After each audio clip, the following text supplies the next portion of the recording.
जय श्री राधे कृष्णा। आज अक्षय नवमी, आंवला नवमी। जो भी कार्य आप करें वो अक्षय हो जाता है। अक्षय का अर्थ है जिसका कभी क्षय न हो, जो कभी नष्ट न हो।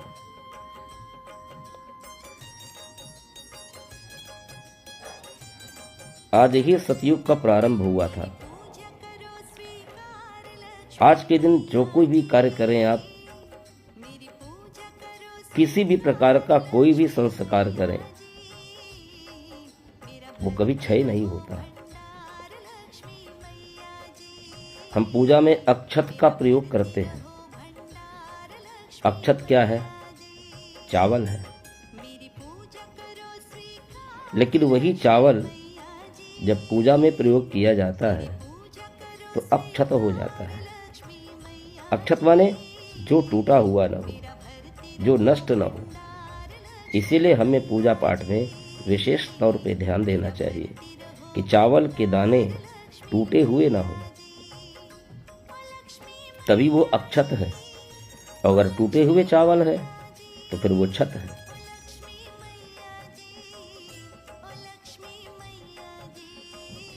आज हम अक्षय नवमी पर बात करेंगे एक ऐसे अक्षय महावीर का नाम, जो कि वीरों में वीर और महावीर है।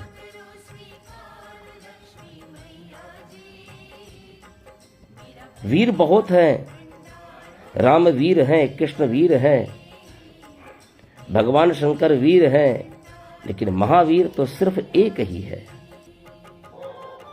जिसका नाम है महावीर हनुमान जी महाराज।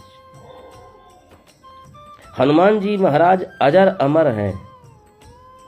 हनुमान जी ऐसे देवता हैं जिनको यह वरदान प्राप्त है कि जो भी भक्त हनुमान जी की शरण में जाएगा उसका कलयुग में कुछ भी नहीं बिगाड़ पाएगा। जिन भक्तों ने पूर्ण भाव और निष्ठा से हनुमान जी की भक्ति की, उनके कष्टों को हनुमान जी ने शीघ्र दूर किया है। आज अक्षय नवमी पर हनुमान जी की चर्चा करते हुए हम आज हनुमान जी के बारे में ये जानकारी करेंगे कि हनुमान जी महावीरों में महावीर क्यों हैं, और सिर्फ महावीर शब्द की जो उपमा दी गई वो सिर्फ हनुमान जी के लिए ही दी गई और किसी के लिए यह उपमा नहीं मिली। हनुमान भक्तों में जीवन में कभी भी कठिनाइयों का सामना नहीं करना पड़ता। भगवान हनुमान जी महाराज के जो भक्त हैं, उनके संकटों को हनुमान जी महाराज स्वयं हर लेते हैं। संकट कटे हरै सब पीरा, और जो सुमिरै हनुमत बलवीरा। तो आज हनुमान जी महाराज के बारे में एक रोचक तथ्य प्रसंग है आपके सामने, एक रोचक प्रसंग जिसमें आमतौर पर हनुमान जी युद्ध में गदा का प्रयोग नहीं करते, बल्कि वो मुक्के का प्रयोग करते हैं। जबकि हनुमान जी महाराज के हाथों में गदा है, लेकिन गदा का प्रयोग वो युद्ध में नहीं करते। रामचरितमानस में हनुमान जी को महावीर शब्द कहा गया है। शास्त्रों में वीर शब्द का उपयोग बहुतों के लिए किया गया, जैसे भीम, भीष्म, मेघनाथ, रावण इत्यादि। लेकिन महावीर शब्द मात्र हनुमान जी के लिए ही उपयोग में लाया गया है। रामचरितमानस के अनुसार वीर वो है जिसमें 5 लक्षण हो।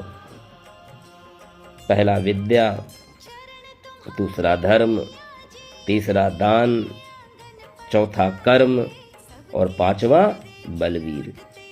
विद्या, धर्म, दान, कर्म और बलवीर। लेकिन महावीर शब्द वो है जिसने 5 लक्षण से युक्त वीर को भी अपने वश में कर रखा है। प्रभु श्री राम जी के अंदर ये 5 लक्षण हैं। राम जी के पास विद्या है, राम जी के पास धर्म है, राम जी के पास दान है, राम जी के पास कर्म है, राम जी के पास वीर है। लेकिन ये जो 5 लक्षण जिस वीर में हो, वो वीर भी उस महावीर को प्रणाम करे, वो वीर भी महावीर के वश में हो जाए। इन 5 लक्षणों से युक्त वीर जिसके वश में हो जाए तो फिर वो वीर नहीं है, वो महावीर है। तभी तो गोस्वामी जी कहते हैं, सुमिर पवन सुत राख पावन नामू और अपने बस कर राखे रामू। जिसने राम जी को भी अपने बस में कर रखा हो,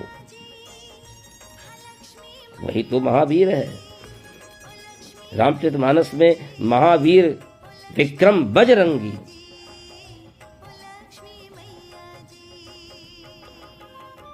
और कुमति निवार सुमति सतसंगी, जो कि हमारे अंदर की कुमति को समाप्त करके, उसका निवारण करके हमें सत्संगी बना देता है, सत्य का संग करा देता है। शास्त्र के अनुसार इंद्र के पास ऐरावत है। ऐरावत में 10,000 हाथियों का बल है। दिग्पाल में 10,000 ऐरावत जितना बल होता है, इंद्र में मात्र 10,000 दिग्पाल का बल होता है। परंतु शास्त्रों में हनुमान जी की सबसे छोटी उंगली में 10,000 इंद्र का बल होता है।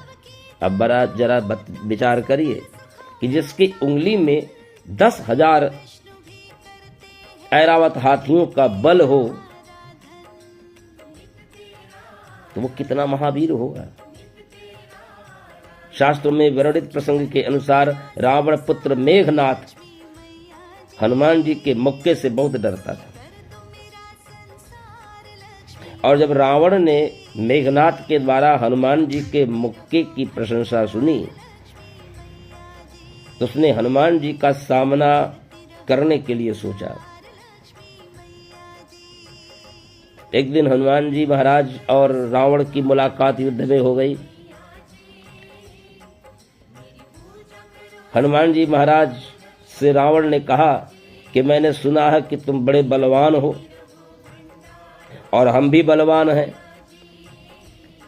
तुम पर राम जी की कृपा है, हम पर भगवान शंकर की कृपा है, तो हम दोनों में अगर युद्ध होगा तो फैसला कैसे होगा? महीनों युद्ध चलेगा। तो एक काम करते हैं, एक एक मुक्के का युद्ध कर लेते हैं। एक मुक्का तुम मारो, एक मुक्का हम मारे। हनुमान जी ने कहा बिल्कुल सही, चलो। तो पहले तुम। रावण ने कहा पहले हम क्यों, पहले तुम ही क्यों नहीं? तो हनुमान जी महाराज ने कहा कि अगर मैं पहला मुक्का मार दूंगा तो तुम दूसरा मुक्का मारने के लिए जीवित नहीं रहोगे, इसलिए पहले तुम। तो हनुमान जी महाराज पर रावण ने एक मुक्के का जोर का प्रहार किया, लेकिन जाम भूमि नहीं कपी तक डिगा। वीरासन में हनुमान जी वज्रासन में बैठे रहे और रावण ने एक मुक्के का प्रहार किया।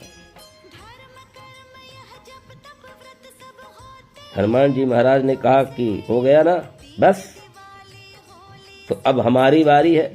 रावण ने कहा कि भाई बिल्कुल करो, हम कर ही क्या सकते। हनुमान जी महाराज ने एक मुक्के का प्रहार करने के लिए रावण पर जो मुक्का उठाया, ऊपर से ब्रह्मा जी हाथ जोड़े कि महाराज ठहरिए, रुकिए, क्योंकि अगर हनुमान जी महाराज के मुक्के का प्रहार रावण पर पड़ गया और रावण मर गया तो महाराज बाबा गोस्वामी तुलसीदास की रामायण तो अधूरी की धूरी रह जाएगी।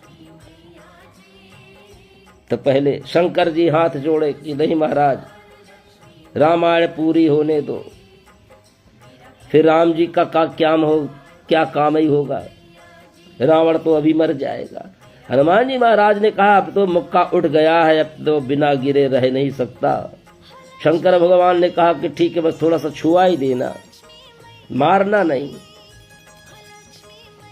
क्योंकि सबको पता है कि हनुमान जी का अगर एक मुक्का रावण पर पड़ गया तो रावण बच नहीं सकता।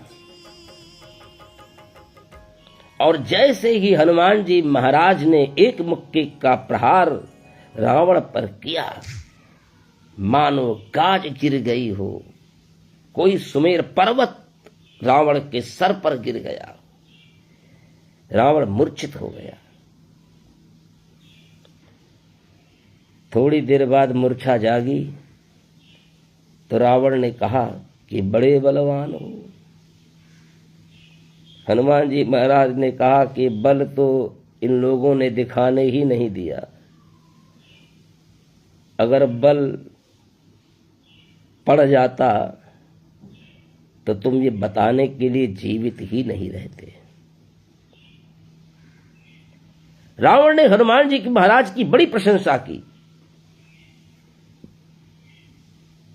लेकिन हनुमान जी महाराज रावण की प्रशंसा से प्रसन्न नहीं हुए।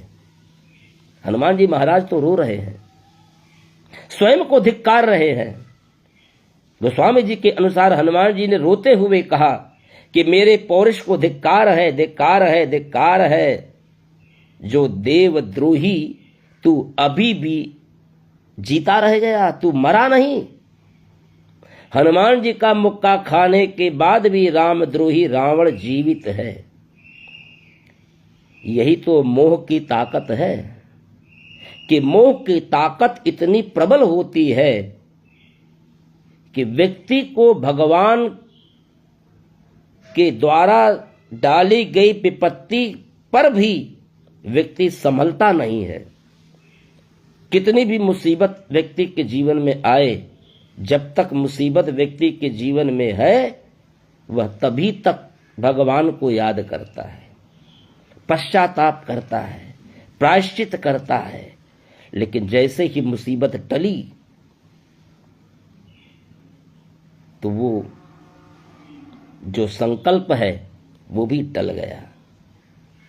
वरना मुसीबत में तो लोग न जाने क्या क्या संकल्प ले लेते हैं कि अब ऐसा करेंगे, वैसा करेंगे, चोरी नहीं करेंगे, अब ऐसा कोई काम नहीं करेंगे प्रभु, अब मुझे एक बार, अब क्यों राख ले हूं सरकार, एक बार उबार लो भगवान, अब दोबारा ऐसी गलती नहीं होगी। लेकिन जैसे ही परिस्थितियां बदलती हैं, व्यक्ति के विचार भी वैसे ही बदलते जाते हैं।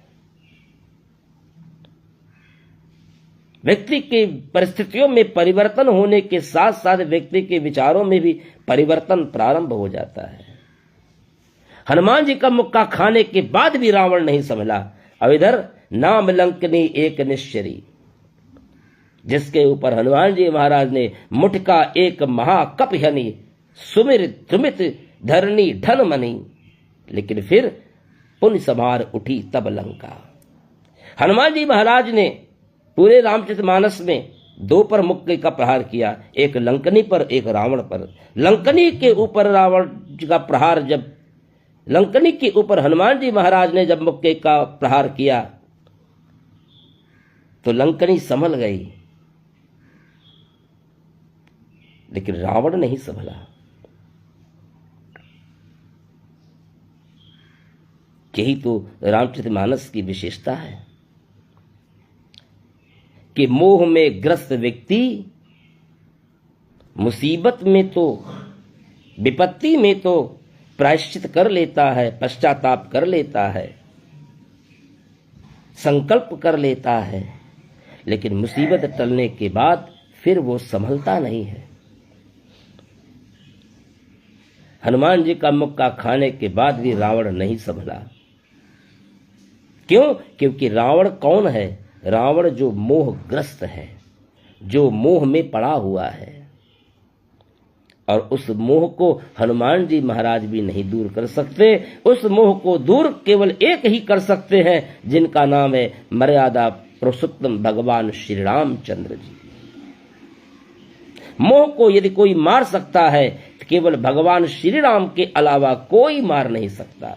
इसकी पुष्टि चौपाई करती है कि मूर्छा गए बहोरी सो जागा, और कपिबल विपुल सराहन लागा। धिग धिग मम पौरुष धिग मोही, अजो ते जियत रहस्य सुरद्रोही। हनुमान जी महाराज ने कहा कि मुक्का खाने के बाद तू जिंदा है, तुझको तो मर जाना चाहिए था, लेकिन फिर भी तू जिंदा है क्योंकि तू मोह में ग्रस्त है। तो आज इस अक्षय तृतीया तिथि पर हम सभी अक्षय तृतीया का पर्व मनाएं, आंवला नवमी मनाएं, आंवला की पूजा करें, आंवला के वृक्ष के नीचे भोजन करें, भजन करें और एक ही बात सीखें कि मुसीबतें चाहे आएं, मुसीबतें चाहे ना आएं, हमें अच्छे मार्गों पर, सतमार्गों पर चलते रहना है। बुराइयों से जहां तक हो सके बचते रहना है। और बुराइयों में सबसे बड़ी बुराई है पर निंदा परिष्यताम। दूसरों की निंदा सुनने से, दूसरों की निंदा करने से जहां तक हो सके बचने का प्रयत्न करें। जय श्री राधे कृष्ण।